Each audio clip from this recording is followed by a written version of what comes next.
Hello dear students of class 8, welcome to Zenith Guru. मैं हूं निकी पंडित और आज हम डिस्कस करने वाले हैं कंबशन एंड फ्लेम चैप्टर के माइंड मैप को। ऑलरेडी चैप्टर हमारा कंप्लीट है, राइट। 2 to 3 लेक्चर में हमने पूरे चैप्टर को बाइंड अप किया है। नाउ अब इस पूरे चैप्टर को विद इन 10 to 15 मिनट्स के अंदर हम इसको क्या करेंगे, कंप्लीट कर लेंगे। तो आपका भी कंप्लीट रिवीजन हो जाएगा थ्रू माइंड मैप और आपको भी मेरे साथ ये माइंड मैप प्रिपेयर करना है, राइट। सो सबसे पहले देखो, कंबशन एंड फ्लेम, इस पूरे चैप्टर को हमने 3 पार्ट में डिवाइड किया है। कौन से 3 पार्ट है? एक है कंबशन, दूसरा है flame and third one is fuel. So basically combustion क्या होता है? When a substance chemically react with oxygen and it produce heat and light, तो उसको हम क्या कहते हैं? कंबशन कहते हैं, right.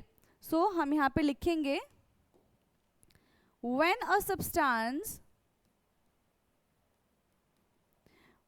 substance chemically combine with oxygen to produce heat and light, ठीक है। जब कोई भी सब्सटेंस केमिकली कंबाइन होता है ऑक्सीजन के साथ and heat and light produce करता है, तो उसको हम क्या कहते हैं? कंबशन कहते हैं, है ना। अब कंबशन के टाइप्स भी होते हैं, वो हम नेक्स्ट स्लाइड में देखेंगे। अभी हमने ओवरऑल देखा कंबशन क्या होता है, एक एग्जांपल के थ्रू समझते हैं। देखो, कार्बन को हम क्या कर रहे हैं? बर्न कर रहे हैं। सो कार्बन ऑक्सीजन के साथ रिएक्ट करेगा तो यहाँ पे हमको क्या मिलेगा? Carbon dioxide, heat plus light. ये चीजें हमें यहाँ पे देखने के लिए मिलेंगी। बात करते हैं फ्लेम की। तो फ्लेम क्या होता है? ऐसा सब्सटेंस जो क्या करता है? सब्सटेंस विच वेपराइज, ठीक है, ड्यूरिंग दी बर्निंग। ऐसा सब्सटेंस जो क्या कहते हैं? बर्निंग के टाइम पे वेपराइज होगा अगर, तो वो फ्लेम प्रोड्यूस करेगा, ठीक है। और अगर उसका वेपराइजेशन नहीं हो रहा है, मतलब वो फ्लेम प्रोड्यूस नहीं करेगा। क्लियर है? So substance which vaporize during burning produce flame. Substance which vaporize during burning produce flame. जैसे कि आपने कैंडल फ्लेम के बारे में पढ़ा होगा। यस। नाउ फ्यूल क्या होता है? जो भी चीज बर्न होती है उसी को हम क्या कहते हैं? फ्यूल कहते हैं। Burning substance is known as fuel. Burning substance is known as fuel. अब ये फ्यूल सॉलिड फ्यूल भी हो सकता है, लिक्विड फ्यूल भी हो सकता है एंड गैसियस फ्यूल भी हो सकता है। क्लियर? Now combustion. तो देखो, कंबशन में सबसे पहला पार्ट क्या है हमारा? Combustible and non combustible substance, and second one is conditions required for combustion. Third है कितने टाइप के कंबशन होते हैं, एंड फोर्थ वन इज हम कंबशन को स्टॉप कैसे कर सकते हैं, रोक कैसे सकते हैं। आई होप कि आपके लिए विजिबल होगा। मैं पढ़ लेती हूँ वापस से।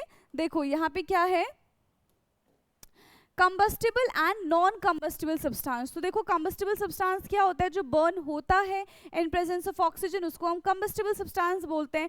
जो बर्न नहीं होता है उसको हम नॉन कंबस्टिबल सब्सटेंस बोलते हैं, ठीक। Substance burn in presence of oxygen is combustible substance। जैसे कि एग्जाम्पल पेपर, ठीक है, ड्राई लीव्स, ये सब क्या है? कंबस्टिबल सब्सटेंस है। नॉन कंबस्टिबल सब्सटेंस क्या होते हैं? Substance do not burn in presence of oxygen, in presence of oxygen, जो बर्न नहीं होते। फॉर एग्जाम्पल ग्लास, ठीक है। For example glass, water, sand, ये सारे के सारे बर्न नहीं होते हैं। फिर है कंडीशंस रिक्वायर्ड फॉर कंबशन। क्या क्या कंडीशंस रिक्वायर्ड होती है कंबशन करने के लिए? सबसे पहले ऑक्सीजन चाहिए होता है, दूसरा फ्यूल चाहिए होता है, तीसरा इग्निशन टेम्परेचर चाहिए होता है। क्या क्या चीजें चाहिए? देखो, सबसे पहले हमको क्या चाहिए? फ्यूल चाहिए, ठीक है। दूसरा इग्निशन टेम्परेचर चाहिए, एंड फिर क्या चाहिए? ऑक्सीजन चाहिए। तो कंबशन करने के लिए ये सारी चीजें होनी चाहिए। थर्ड यहां पे हमारे पास है कि टाइप्स ऑफ कंबशन। तो कितने टाइप की कंबशन होते हैं? यस, रैपिड कंबशन है, स्लो कंबशन है, एंड एक्सप्लोजन है। समझ में आ रहा है कौन कौन से? पहला है रैपिड कंबशन, दूसरा है slow, and third one is explosion. So rapid combustion में जहां पे हमें जल्दी और बहुत ज्यादा अमाउंट में हीट एंड लाइट देखने के लिए मिलता है उसको हम कहते हैं रैपिड कंबशन। स्लो कंबशन क्या होता है? जहां पे हमें हीट और लाइट प्रोड्यूस होते हुए नजर नहीं आता। For example digestion of food, तो फूड डाइजेशन हो रहा है, बहुत स्लो प्रोसेस है, धीरे धीरे धीरे धीरे, एक स्पॉन्टेनियस प्रोसेस है, बस कंटिन्यूएशन में चल रहा है, राइट। एक्सप्लोजन क्या है? ऐसा रिएक्शन जहां पे साउंड प्रोड्यूस होता है, दैट इज द एक्सप्लोजन। समझ में आ गया? नाउ इसके बाद है स्टॉपिंग कंबशन। हम कंबशन को किस तरीके से स्टॉप कर सकते हैं बताइए? तो जो भी सपोर्टर्स हैं, जैसे कि यहाँ पे है ना fuel, ignition temperature, oxygen, these all are supporters. अगर हम इनको हटा देंगे तो कंबशन अपने आप रुक जाएगा, ठीक है। यस और नो? हम फ्यूल रिमूव कर सकते हैं, हम ऑक्सीजन यहाँ से हटा सकते हैं, राइट। नाउ रिमूव ऑक्सीजन, हम ऑक्सीजन यहां से रिमूव कर सकते हैं। दूसरा क्या है? रिमूव फ्यूल, जो भी यहाँ पे चीजें बर्न हो रही है उसको हम क्या करेंगे? हटा देंगे, तो अपने आप आग बुझ जाएगी। क्लियर? समझ में आ गया यहाँ तक? नाउ कंबशन के बाद हमने बात की है फ्लेम की, क्योंकि अभी आपको बताया था पूरा चैप्टर ही 3 पार्ट में डिवाइड है, कंबशन, फ्लेम एंड फ्यूल। सो बात करेंगे अब हम फ्लेम की। फ्लेम क्या होता है? फ्लेम की डेफिनेशन अभी लिखवाई थी, substance which vaporize during burning, है ना। Substance which vaporize during burning produce flame. So लिखेंगे substance which vaporize during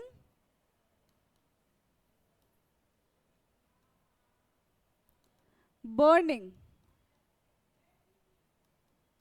produce flame, and substance which do not vaporize during burning do not produce flame. Substance which do not vaporize during burning, substance which do not vaporize during burning do not produce flame. Do not produce flame, वो flame का production नहीं करते। Basically यहाँ पे हम ना candle की बात करेंगे, ठीक है। किसकी बात करेंगे यहाँ पे? हम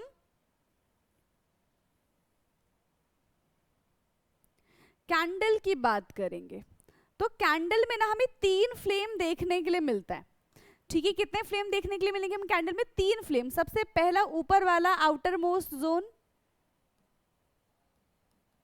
आउटर मोस्ट जोन। फिर बीच वाला क्या होता है यहाँ पे? आउटर मोस्ट जोन के बाद क्या आता है? Middle zone, middle zone and then inner zone. Outer most zone को हम नॉन ल्यूमिनस जोन भी कहते हैं। तो सबसे पहले बात हम करेंगे आउटर मोस्ट जोन और नॉन ल्यूमिनस जोन की। ये हॉटेस्ट पार्ट होता है, ठीक है। सबसे ज्यादा यहीं पे ऑक्सीजन प्रेजेंट होता है, कंप्लीट कंबशन होगा यहाँ पे। क्या क्या चीजें होंगी यहाँ पे? कंप्लीट कंबशन होगा, कंप्लीट कंबशन, ठीक है। हॉटेस्ट पार्ट है ये, कंप्लीट कंबशन होगा, हॉटेस्ट पार्ट है, ठीक। इसके बाद हम बात करते हैं मिडल जोन की। मिडल जोन, तो यहाँ पे क्या होता है, पार्शियली कंबशन होता है, ठीक है, यहाँ पे क्या होता है, पार्शियली कंबशन होता है क्योंकि sufficient amount of oxygen present नहीं होता है। समझ में आ गया, पार्शियली कंबशन होता है, ठीक है, और ये ज्यादा हॉट भी नहीं होता, क्लियर, मॉडरेटली हॉट। फिर थर्ड हम बात करते हैं किसकी, इनर जोन की।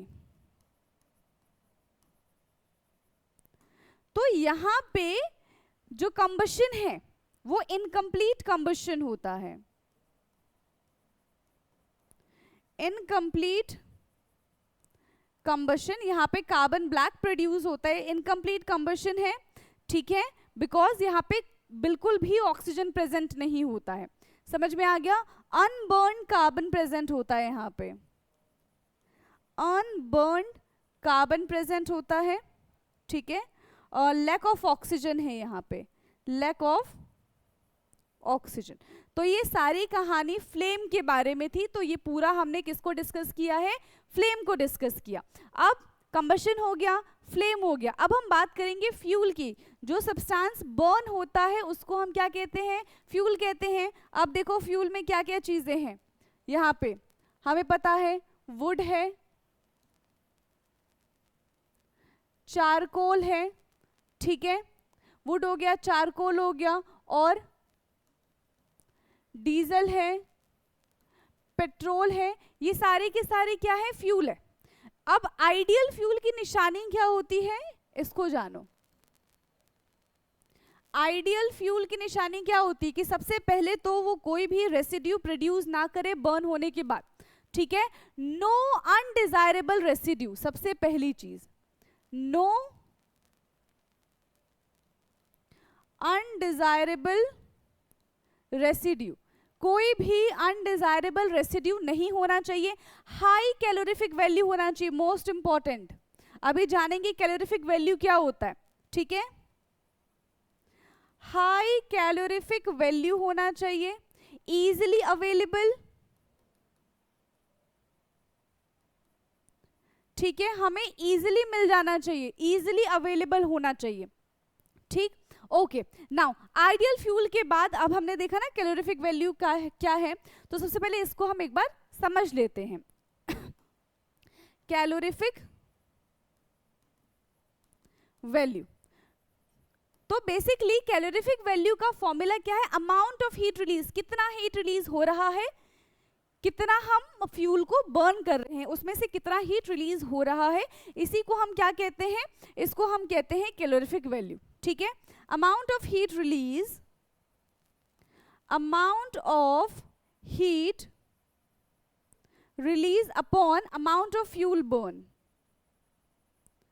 अमाउंट ऑफ फ्यूल बर्न, कितना फ्यूल हम बर्न कर रहे हैं और उसमें से कितना हमें हीट मिल रहा है, that is the calorific value, ठीक। अब नाउ फ्यूल के बारे में हमने पढ़ा, अब इस फ्यूल का इफेक्ट क्या होता है, इफेक्ट ऑफ फ्यूल, ठीक है। सो फ्यूल जब कंप्लीटली बर्न नहीं होता है तो कार्बन मोनोऑक्साइड गैस प्रोड्यूस होता है, और जब कार्बन मोनोऑक्साइड गैस प्रोड्यूस होता है तो वो हमें डिजीज कर देता है, जैसे कि रेस्पिरेटरी डिजीज होने के चांसेस होते हैं, ठीक है, ग्लोबल वार्मिंग बढ़ने के चांसेस है, एसिड रेन होने के चांसेस होते हैं, ये सारे के सारे क्या है, इफेक्ट ऑफ फ्यूल है। तो सबसे पहले क्या लिखेंगे हम, रेस्पिरेटरी डिजीज, यहां पे हमें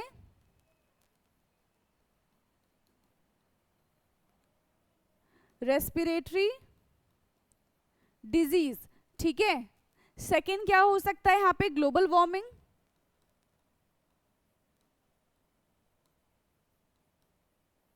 and third is acid rain, और ये सब के सब क्या है, इफेक्ट ऑफ फ्यूल है। देखो रेस्पिरेटरी डिजीज कैसे, अगर हम फ्यूल को बर्न करते हैं और वो कंप्लीटली बर्न नहीं होगा तो कार्बन मोनोऑक्साइड गैस प्रोड्यूस होगा विच इफेक्ट आवर लंग्स, और हमें अस्थमा जैसी प्रॉब्लम हो सकती है, ठीक है। ग्लोबल वार्मिंग में क्या होगा, यहाँ पे कार्बन डाइऑक्साइड अगर ज़्यादा प्रोड्यूस हुआ, ठीक है, तो वो क्या करेगा, हमारे अर्थ के टेम्परेचर को इंक्रीज करेगा, जिसकी वजह से ग्लोबल वार्मिंग बढ़ेगा। यस, एसिड रेन में क्या है, अगर हार्मफुल टॉक्सिक गैस प्रोड्यूस होता है तो वो जब रेन होगा तो वाटर के साथ मिक्स होगा और उस वाटर के पीएच को कम कर देगा, जो एसिडिक बना देगा, और ये प्लांट्स, एनिमल्स, सॉइल, हम सब के लिए हार्मफुल है। So these are the effect of fuel. तो यहाँ पे हमने इस चैप्टर को कंप्लीट किया है with in 15 minutes. I hope कि पूरा चैप्टर आपको रिवाइज हो गया होगा।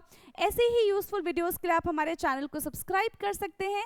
बाकी मिलेंगे हम नेक्स्ट क्लास में। आज के लिए इतना ही। Thank you so much.